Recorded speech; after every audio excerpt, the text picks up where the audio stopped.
C'est le moment qu'on attendait, celui où on rentre dans cette cathédrale Notre-Dame, ressuscitée, refabriquée, rebâtie, restaurée, voilà le bon mot.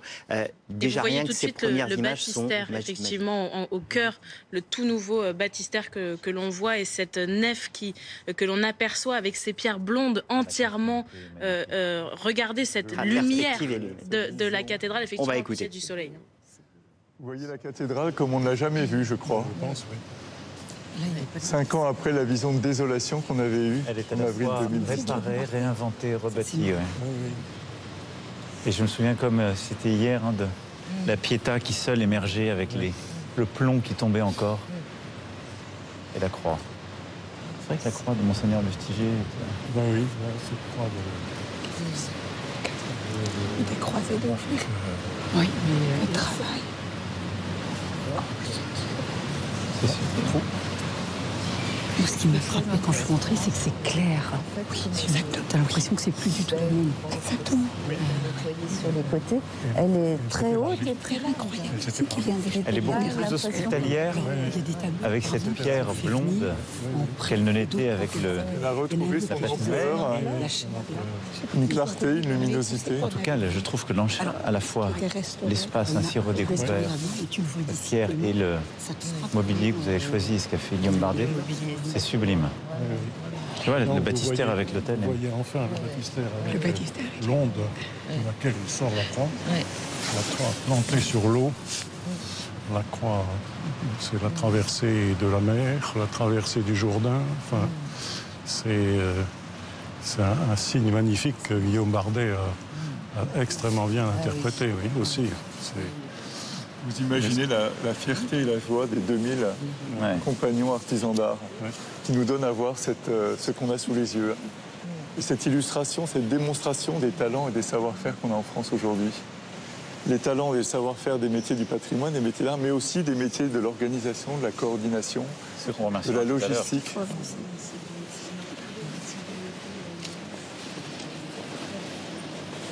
Mais il y a une... En plateau, je ne vous le cache pas parce que tout le monde a envie de vous livrer sa première réaction, son premier sentiment. Je vous donne la parole tout de suite, juste avant, puisqu'on rentre dans la nef. Mathieu Coache, on vous retrouve sur place. Vous êtes avec l'un des ingénieurs qui a travaillé sur cette nef. Absolument, avec Louise Bozière qui me montrait justement qu'elle a travaillé juste derrière la flèche. C'est ça, sur la partie qui est juste derrière la flèche. Dites-nous tout simplement ce que vous avez fait pendant ces 2 ans de chantier. Vous êtes conductrice de travaux. Alors, je suis conductrice de travaux pour la couverture et on a fait pendant 2 ans une partie études et une partie travaux. Donc, les travaux à proprement parler depuis 1 an sur l'ensemble des couvertures en plomb de la cathédrale en groupement avec 6 autres entreprises de couverture. Donc, on est passé après les charpentiers, poser la couverture en plomb qu'on peut voir. Qui consiste en quoi cette couverture en plomb dont on parle beaucoup ? Eh ben, c'est ce qui fait le hors d'eau, ce qu'on appelle du bâtiment, donc qui permet que le bâtiment ne prenne pas l'eau. Donc on vient après les charpentiers, on couvre la charpente avec d'abord des planches de bois et ensuite la couverture en plomb. Et ça permet d'être étanche à l'eau et à l'air et que le comble soit sec. Est-ce qu'elle est mieux protégée, cette charpente, qu'elle ne l'était avant le 15 avril 2019, avant l'incendie ? Alors oui, parce qu'il y a tout un système de sécurité incendie qui a été mis en œuvre dans les combles. Donc là, on est quasiment sur un risque zéro d'incendie. Ouais. 250 entreprises, dont la vôtre, qui ont travaillé sur ce chantier. Le président de la République qui parle depuis quelques minutes maintenant de ce savoir-faire français. Est-ce que vous êtes honoré par sa présence et cette mise en avant de ces métiers, de ces ingénieurs, ces compagnons, ces artisans ? Évidemment.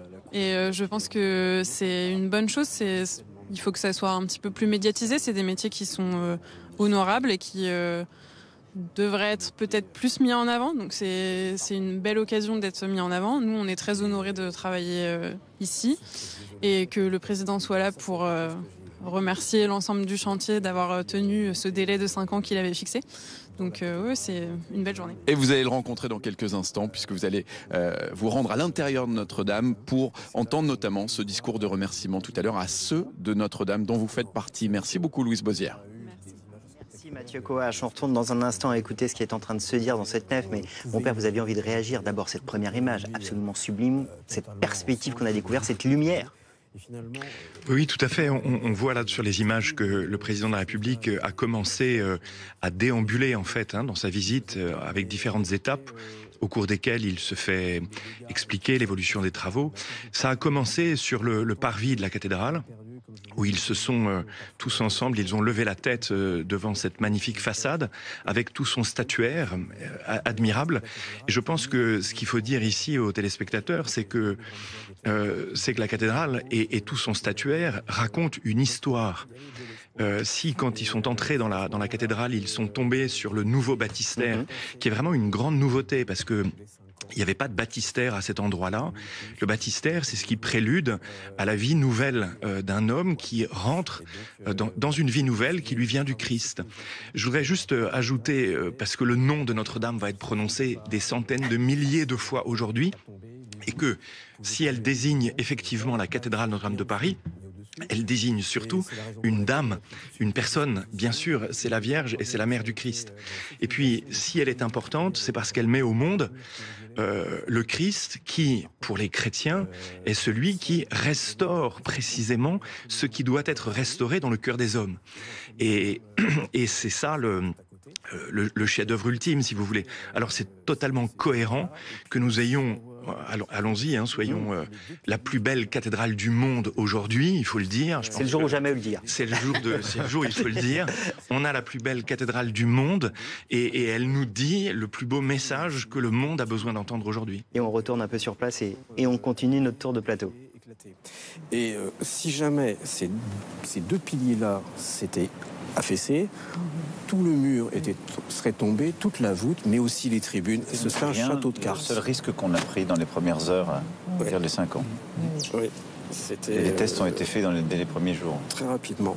Et donc on les a affrétés. Ensuite, l'état des voûtes était incertain, mais ils avaient reçu d'abord le feu, et ensuite des tonnes d'eau des pompiers.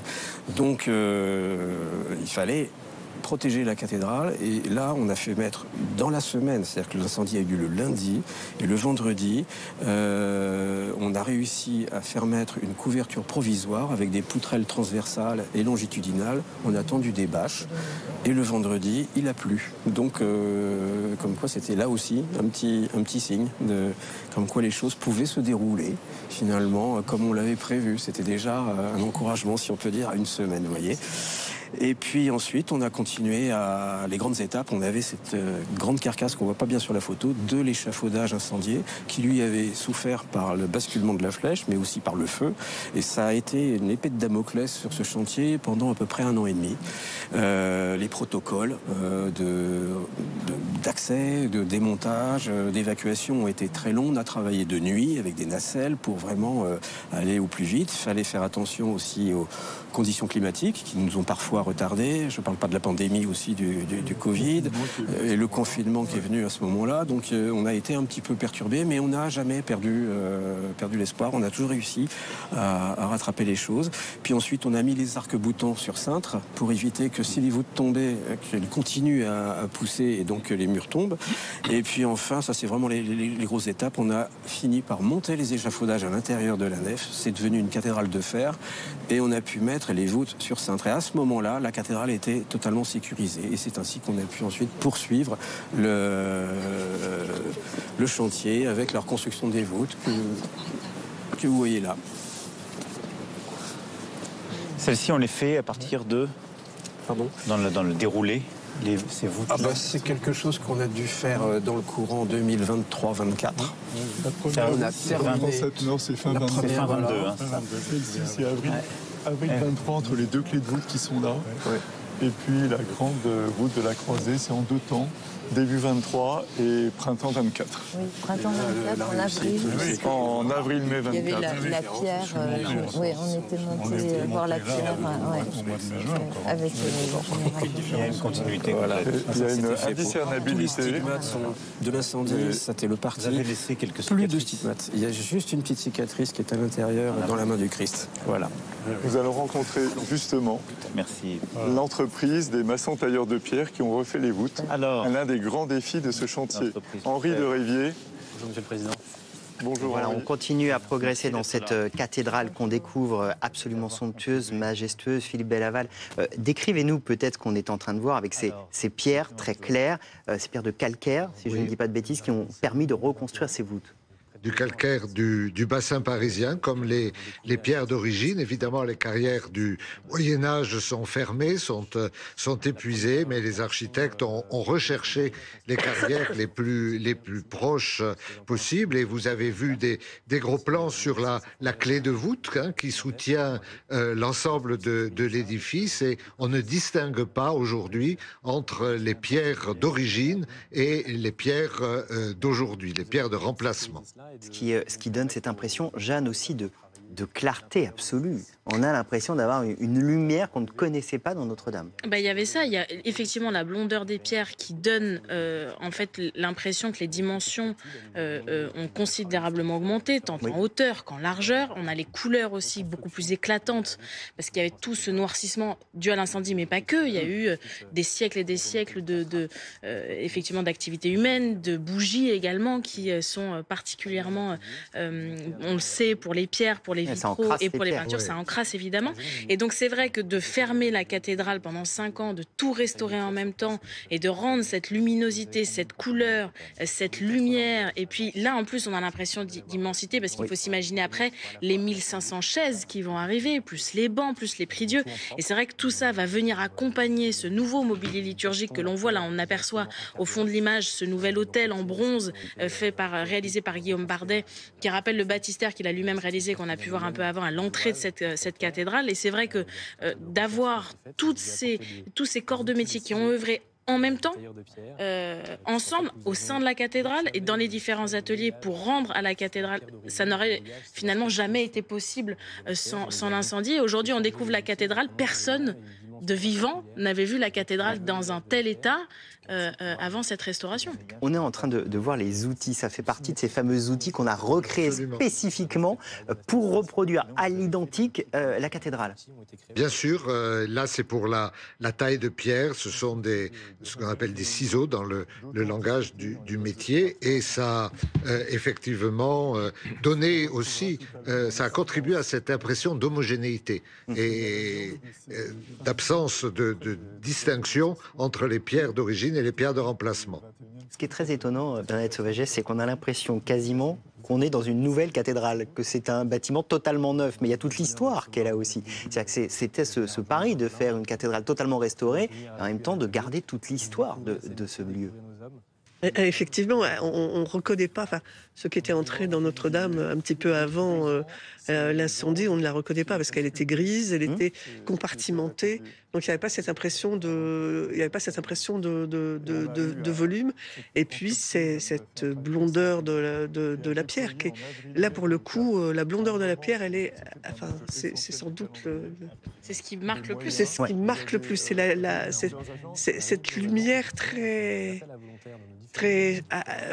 chaude, très assez austère, très subtile. Elle était grise, sombre. Elle était sombre, grise. Voilà. Alors là, il y a aussi cet effet de perspective parce qu'il n'y a pas les chaises. Donc c'est une nef sans chaises, mais je pense pas que les chaises vont... Non, parce qu'en plus, je suis allée dans l'entreprise qui a reconstruit ces nouvelles chaises, et ils ont fait un design avec Yona Vautrin, qui est la designeuse, assez bas.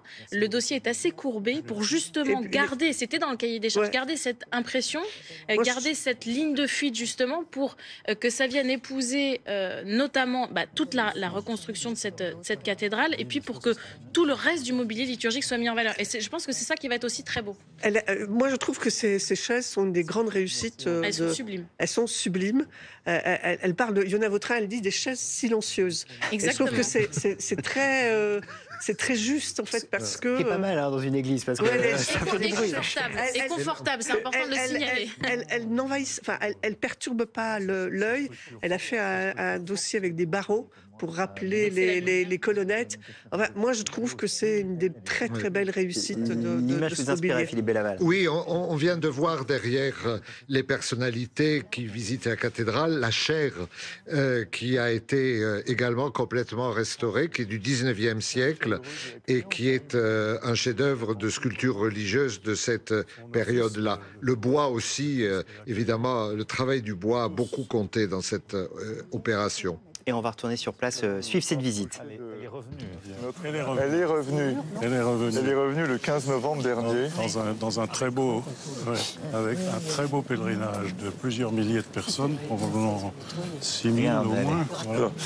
Comme le montre cette image, cette statue, comme Notre-Dame de Paris, est une miraculée. Oui. Parce que quand la voûte de la croisée du transept s'est effondrée dans la nuit de l'incendie, la statue aurait dû être pulvérisée. On voit tous les grains, on voit d'ailleurs même les cierges qui ont été bousculés. Oui, tout à fait. C'est vraiment passé au ras de la statue. Oui. Et on a eu cette image incroyable de cette statue toute blanche qui émergeait de ces poutres calcinées. Elle n'a pas été contaminée de plomb du tout. Non. Du tout, oui, aussi. Et alors, quand on la retrouve ici, je l'ai eu à côté de moi à Saint-Germain-des-Prés, de l'Auxerrois, pendant 2 ans et demi. Elle était à côté, elle était un peu basse. Et voilà. Et alors, je la retrouve ici, sur son piédestal. Vous l'avez accompagnée Oui, on l'a. De Saint-Germain-l'Auxerrois. Oui, on l'a accompagnée de Saint-Germain-l'Auxerrois. Il y a eu des milliers de pèlerins qui sont venus avec nous, qui ont chanté et prié. Et moi, je leur ai dit, cette procession fait écho à la prière qu'il y a eu sur les berges de la Seine le 15 avril 19, qui était si forte et si étonnante en toutes les langues et peut-être aussi en plusieurs religions. Des gens qui se sont exprimés en disant ça ne peut pas s'en aller. C'est vraiment un des symboles de la cathédrale, cette statue. Bien sûr. Oui. Connue du monde entier. Oui.